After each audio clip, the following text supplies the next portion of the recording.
사사기 14장 1절. 삼손이 딥나에 내려가서 거기서 블레셋 사람의 딸들 중에서 한 여자를 보고 올라와서 자기 부모에게 말하여 이르되, 내가 딥나에서 블레셋 사람의 딸들 중에서 한 여자를 보았사오니 이제 그를 맞이하여 내 아내로 삼게 하소서 하매. 4절.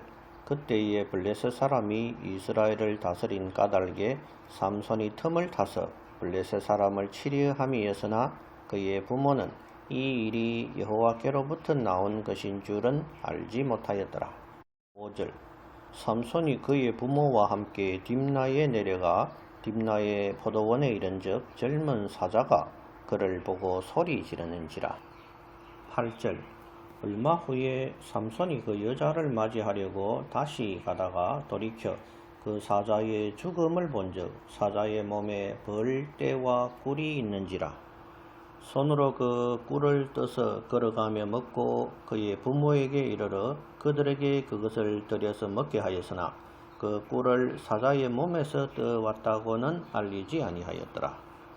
12절. 삼손이 그들에게 이르되, 이제 내가 너희에게 수수께끼를 내리니 잔치하는 이래 동안에 너희가 그것을 풀어 내게 말하면 내가 베옷 30벌과 겉옷 30벌을 너희에게 주리라. 14절.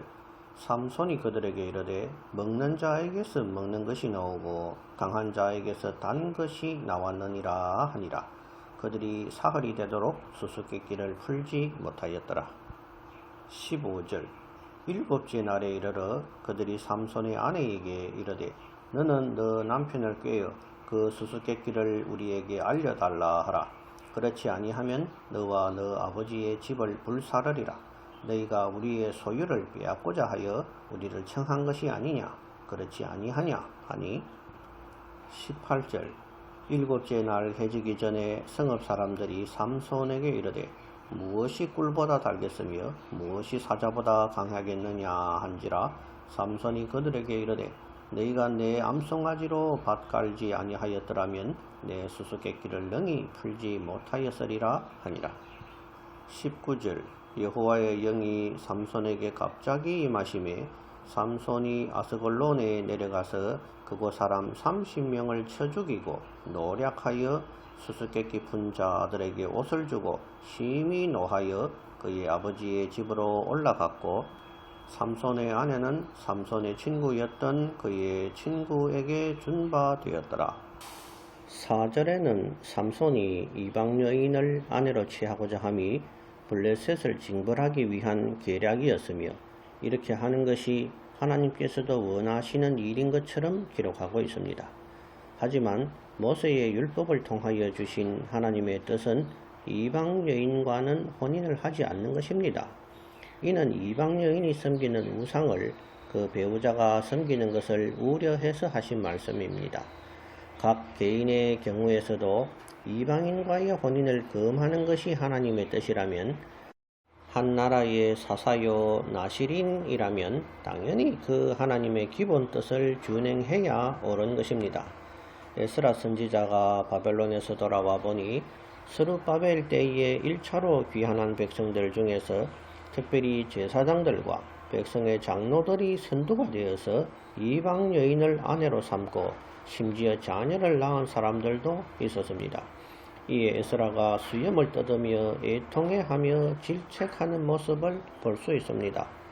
4절에서 이러한 일이 여호와께로 말미암았다고 기록한 것은 사사기를 기록한 저자의 견해라고 볼 수 있습니다. 사사기의 저자가 누구인지 밝혀지지 않았지만 그 저자가 생각하기로 삼손의 이러한 행동은 결국은 하나님의 섭리에 의해 이루어졌다는 뜻에서 그렇게 기록하고 있는 것입니다. 나시린이요 사사인 삼손이 이방 여인을 취하고 기생과 동침하고 사자의 시체 속에서 나온 꿀을 먹고 하는 일은 하나님 보시기에도 참으로 한심하고 철없는 행동인 것입니다.